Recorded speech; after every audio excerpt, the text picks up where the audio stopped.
बड़ी खबर आपको बता दें, काबुल में हुए हमले का अमेरिका ने बदला ले लिया है।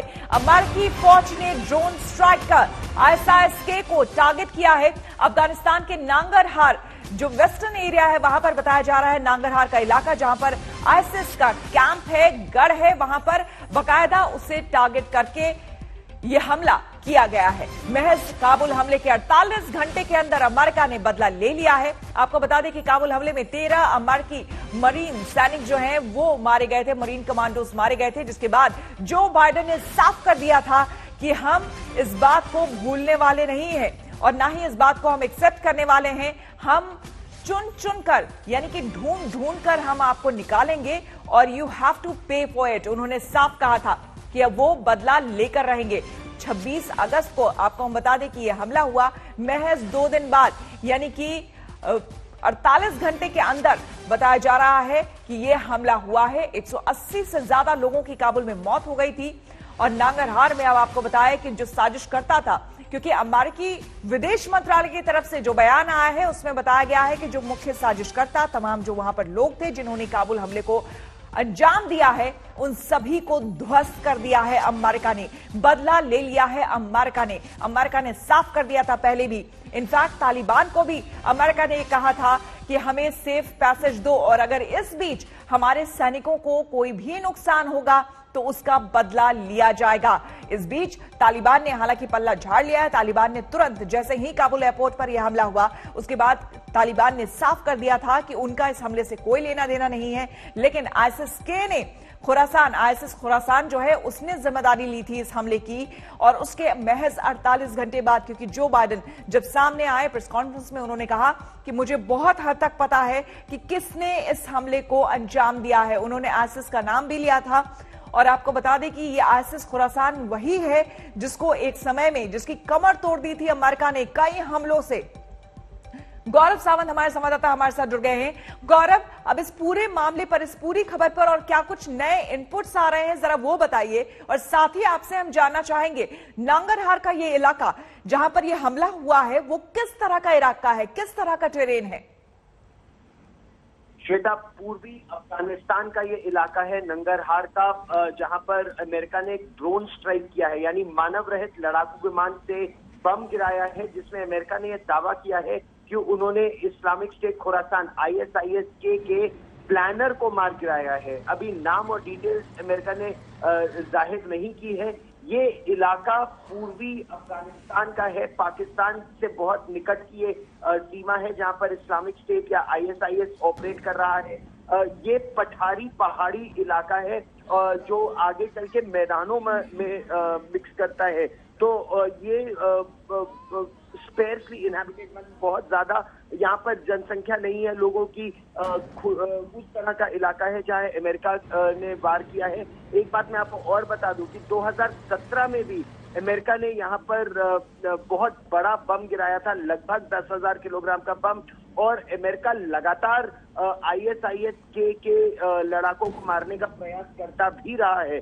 2017 में 3 बड़े अटैक्स हुए थे 2016 और 17 में, जिसमें ये जो आईएसआईएस के नाम का आतंकी संगठन है इसके 3 एमिर या आमिर मारे गए थे, 3 इसके कमांडर मारे गए थे। और वैसा ही दावा एक बार फिर अमेरिका ने इस समय किया है। तो ये जो संगठन है इसकी शक्ति कमजोर जरूर हुई, लेकिन पूरी तरह से स्ट्राइक बैक करने की खत्म नहीं हुई और अभी भी तनाव है कि ये एक बार फिर हामिद कारजाई अंतर्राष्ट्रीय हवाई अड्डे को निशाना बना सकते हैं। श्वेता, बिल्कुल, लेकिन यहाँ पर जो संभावनाएं और आशंकाएं हैं गौरव, इस वक्त की परिदृश्य को देखते हुए, इस वक्त की स्थितियों को देखते हुए, क्या इस हमले में, क्योंकि आईएसआईएस का नाम जरूर सामने आ रहा है, आईएसआईएस ने जिम्मेदारी भी ली, लेकिन क्या कहीं ना कहीं इसमें तालिबान की संलिप्तता हो सकती है? क्या इस तरह की आशंका से क्या इनकार नहीं किया जा सकता? ये बहुत महत्वपूर्ण प्रश्न आपने उठाया है। अमेरिका ने सीधे तौर पर इसके लिए दोष तालिबान को या हक्कानी नेटवर्क एक तरह से कहे को देते हुए ये कहा है कि एयरपोर्ट के बाहर के इलाके की सुरक्षा हक्कानी नेटवर्क या तालिबान के हाथ में थी। तो कैसे आत्मघाती हमला, उसके अलावा विस्फोटक और तीसरा गोलियों के साथ या बंदूकों के साथ आईएसआईएस के आतंकी उस इलाके में पहुंच गए जब जो भी आदमी या जो भी परिवार या जो भी लोग एयरपोर्ट के पास आने की कोशिश कर रहे हैं, अलग अलग नाकों से गुजर के चेक पॉइंट्स लगाए हैं तालिबान ने, और उसको पार करके ही लोग गुजर पाते हैं और एयरपोर्ट पहुंच पाते हैं। तो कैसे हथियारों के साथ वहां लोग आ गए, ये प्रश्न अमेरिका ने उठाया है। लेकिन साथ ही अमेरिका ने ये भी कहा कि उनके पास तालिबान पर फिलहाल भरोसा करने के अलावा कोई विकल्प नहीं है, क्योंकि उनके पास जितने सिपाही हैं, लगभग 6000 सिपाही, अमेरिकी सिपाही, वो केवल हामिद कारजाई अंतर्राष्ट्रीय हवाई अड्डे की सुरक्षा के लिए हैं, और उनमें से 13 मारे भी गए और 15 घायल हो गए। तो 31 अगस्त से पहले अमेरिका के पास तालिबान पर भरोसा करने के अलावा कोई विकल्प नहीं है। स्थिति तो इतनी गंभीर है कि जिन अमेरिकी नागरिकों को या अमेरिका के मित्रों को काबुल शहर से एयरपोर्ट लाना है, वो सूची भी अमेरिका ने तालिबान के हाथ में थमा दी कि इन लोगों को आप ले आइए तो हम इनको अमेरिका ले जाएंगे। बिल्कुल, वाकई स्थिति जो है बेहद गंभीर और चिंताजनक। गौरव, आपसे और हम जानकारी लेंगे। अशरफ वानी हमारे संवाददाता जुड़ गए हैं और जानकारी के साथ। अशरफ, इस पूरी खबर को लेकर क्या इनपुट्स, क्या अपडेट लेटेस्ट आपके पास? श्वेता, दरअसल हम आज तक भी कैब पे कह रहे थे, कई दिनों से लगातार जो अशरफ से हम जानकारी लेंगे, लेकिन वॉशिंगटन से पीटीआई संवाददाता ललित केझा हमारे साथ जुड़ चुके हैं। ललित जी, सबसे पहले आपसे जानना चाहेंगे, अमेरिका के विदेश मंत्रालय की तरफ से क्या बयान जारी किया गया है, क्या कुछ कहा गया है उसमें? जी, जो यूएस की जो पेंटागन और उसका जो सेंट्रल कमांड है, उन्होंने एक बयान जारी किया है। उन्होंने कहा है कि अभी कुछ दिन आज उन्होंने एक ड्रोन स्ट्राइक किया था अफगानिस्तान के नानगर प्रोविंस में, जिसमें कि आईसिस के जो प्लानर हैं उन पे अटैक किया गया। उनका मानना है कि उसमें उनकी मृत्यु हो गई है। उनका ये भी कहना है कि इसमें किसी जान माल और किसी सिविलियन की डेथ नहीं हुई है। एक छोटा सा ब्रीफ मैसेज पेंटागन ने आज इशू किया है देर रात को। बिल्कुल ललित जी, यानी कि ये साफ हो गया कि जो प्लानर था, जिसने काबुल अटैक को प्लान किया था, वो इस हमले में मारा गया, हम ये समझे? जी, उन्होंने यूएस सेंट्रल कमांड ने इस बात को क्लैरिफाई नहीं किया है, ये हम निष्कर्ष निकाल सकते हैं। बट जो सेंट्रल कमांड है, उन्होंने जो स्टेटमेंट इशू किया है, उन्होंने ये नहीं कहा है कि सिर्फ उन्होंने ये कहा कि आईसिस के जो प्लानर है उन पे अटैक किया गया, और उन्होंने और इससे ज्यादा और कोई जानकारी नहीं दी है। बट हमारा यही मानना है, लोगों का यही मानना है कि जो कल काबुल की में टेररिस्ट अटैक हुआ था, उसके प्लानर थे, उनपे अटैक किया गया, ड्रोन अटैक की गई है। जी बिल्कुल ललित जी, क्या इस बारे में कोई जानकारी दी गई है कि किस समय ये अटैक हुआ, किस तरह से अटैक हुआ और पूरी प्लानिंग किस तरह की थी, कितनी देर तक वहां पर बॉम्बिंग होती रही? जी, ये ड्रोन अटैक था, सिर्फ इतना ही इंफॉर्मेशन दिया गया है, और किस वक्त में, किस समय में अटैक किया गया, इसकी कोई जानकारी नहीं दी गई है। इस नानागर प्रोविंस में कहा किस समय में और किस जगह पे अटैक किया गया, इसकी भी कोई जानकारी अभी नहीं दी गई है। पेंटागन की एक ब्रीफिंग होने की संभावना है कल सैटरडे को, शायद उसमें कुछ जानकारी दें वो। बिल्कुल, लेकिन इस परिदृश्य में ललित जी, जबकि वहां पर यानी कि काबुल में अभी भी इवैक्यूएशन जो है वो जारी है, अमेरिकन को निकालने का, या फिर फॉर दैट मैटर चाहे वो ब्रिटिश नागरिक हो, चाहे वो ऑस्ट्रेलिया के नागरिक हो, इन सभी को इवैक्यूएट वहां से किया जा रहा है। इस परिदृश्य में इस तरह का अटैक, इसे आप कैसे देख रहे हैं? कहीं आगे किसी तरह की रुकावट तो नहीं होगी? जी, आज जो राष्ट्रपति जो बाइडेन ने जो सिचुएशन रूम में मीटिंग लिया था, उसमें उनके जो नेशनल सिक्योरिटी एडवाइजर्स हैं, उनके जो इंटेलिजेंस की हेड्स हैं, उन्होंने उनको आगाह किया कि और भी अटैक काबुल में हो सकते हैं। ये तो व्हाइट हाउस ने एक स्टेटमेंट जारी किया था, उसमें उन्होंने बताया। कल से ही या पिछले कुछ दिनों से ही बाइडेन एडमिनिस्ट्रेशन ये लोगों को बताने की कोशिश कर रही है कि तालिबान और आईसिस की में दोनों अलग अलग विभिन्न टेररिस्ट ऑर्गेनाइजेशन हैं, और दोनों एक दूसरे के खिलाफ लड़ते हैं।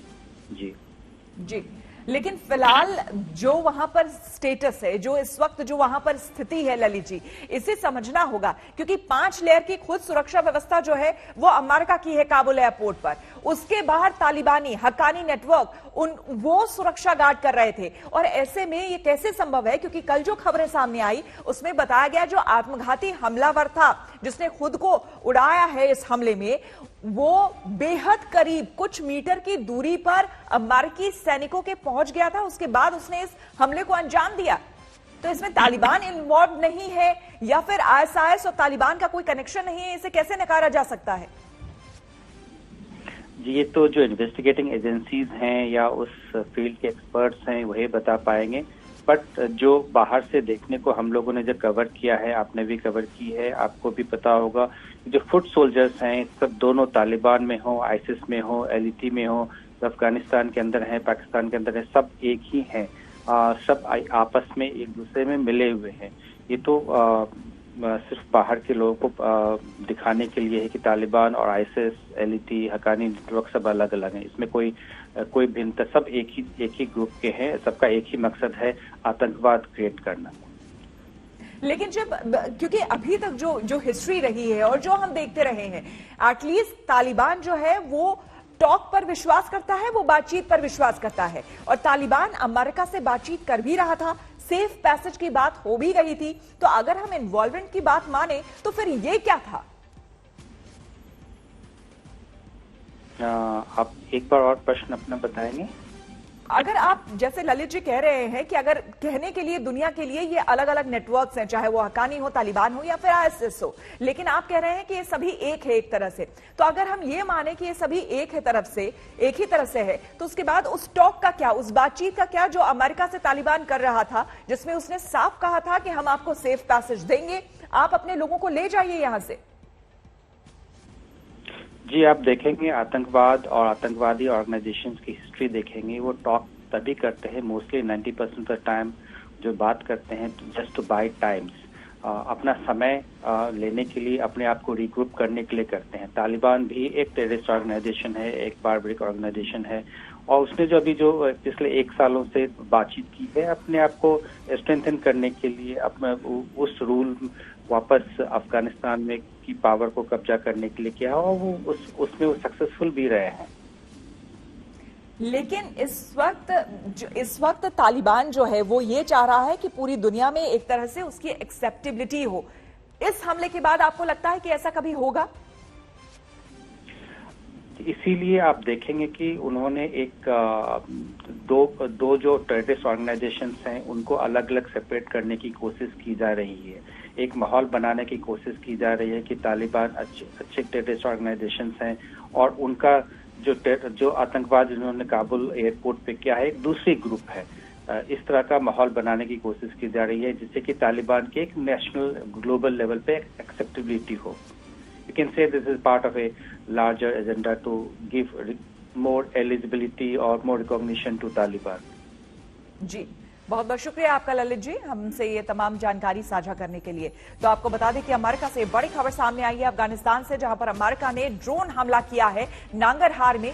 और जो विदेश मंत्रालय है यानी कि पेंटागन, वहां से जो बयान जारी किया गया है उसमें यह कहा गया है कि जो मास्टरमाइंड था, जो प्लानर था काबुल हमले का, उसे ध्वस्त कर दिया गया है, उसे मार गिराया गया है। हालांकि डिटेल्स जैसा कि अभी हमें ललित जी जो कि वरिष्ठ पत्रकार हैं वो हमें बता रहे थे, जल्द ही वहां से एक बयान जारी हो सकता है आज थोड़ी ही देर में। लेकिन आपको हम सुनाते हैं कि जो बाइडेन ने जैसे ही काबुल हमला हुआ था उसके बाद क्या कहा था उन्होंने, सुनवाते हैं आपको। To those who carried out this attack, as well as anyone who wishes America harm, know this: we will not forgive. We will not forget. We will hunt you down and make you pay. I will defend our interests and our people with every measure at my command. And with regard to tracking down the ISIS leaders who ordered this, we have some reason to believe we know who they are, not certain. and we will find ways for our choosing without large military operations to get them wherever they are. Ashraf वानी हमारे संवाददाता हमारे साथ जुड़ गए हैं। अशरफ, इस पूरी घटना के बाद क्या कुछ लेटेस्ट इनपुट, क्या कुछ लेटेस्ट अपडेट, जानकारी दें। श्वेता, दरअसल जो नंगहार है वो पहले से ही दिन एक से जब तालिबान की हुकूमत भी नहीं बनी थी अफगानिस्तान में, जब तालिबान अमेरिका के साथ युद्ध कर रहा था, उस बीच भी नंगरहार जो है ISIS का स्ट्रांग होल्ड बनता जा रहा था। लगातार जो वहां पर न सिर्फ प्रशिक्षण था बल्कि विदेश से जितने भी ISIS के लड़ाकू अफगानिस्तान पहुंचे थे वो इस इलाके में जा रहे थे। जो आज ड्रोन हमला हुआ है उसमें जो हमारी सूत्रों के अनुसार जानकारी मिल रही है उसमें स्पेसिफिकली उस इलाके को टारगेट किया गया है जहां पर बेस है ISIS का, और जहां पर मानना है अमेरिका की वहीं से जो है काबुल एयरपोर्ट पर जो आत्मघाती हमला हुआ था वहीं से प्लान हुआ था। अब यहां पर कितना नुकसान हुआ है वो जानकारी बाद में मिल सकती है, लेकिन स्पेसिफिक ये टारगेट था क्योंकि ड्रोन टेक्नोलॉजी का इस्तेमाल अफगानिस्तान में पिछले 20 साल से अमेरिका कर रहा है। उनके पास वो सब तंत्र है, सब टेक्नोलॉजी है जिससे वो एक जमाने में जो है तालिबान के खिलाफ इसका इस्तेमाल कर रहे थे, अलकायदा के खिलाफ इसका इस्तेमाल कर रहे थे। तो इसीलिए स्पेसिफिक ड्रोन जो है विदाउट पायलट एक एरियल मशीन, उससे ये हमला किया गया है।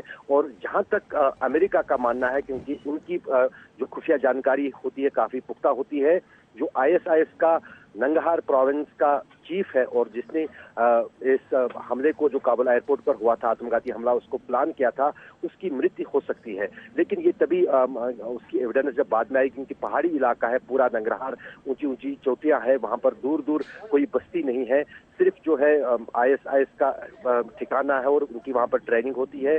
उस बीच तब जब खुलासे हो जाएंगे शायद पेंटागन आने वाले दिनों या घंटों में जो है इसका पूरी तरह से जो है सबूत जो है इसको सामने रखेगा। बिल्कुल, बहुत बहुत धन्यवाद आपका अशरफ तमाम जानकारी के लिए।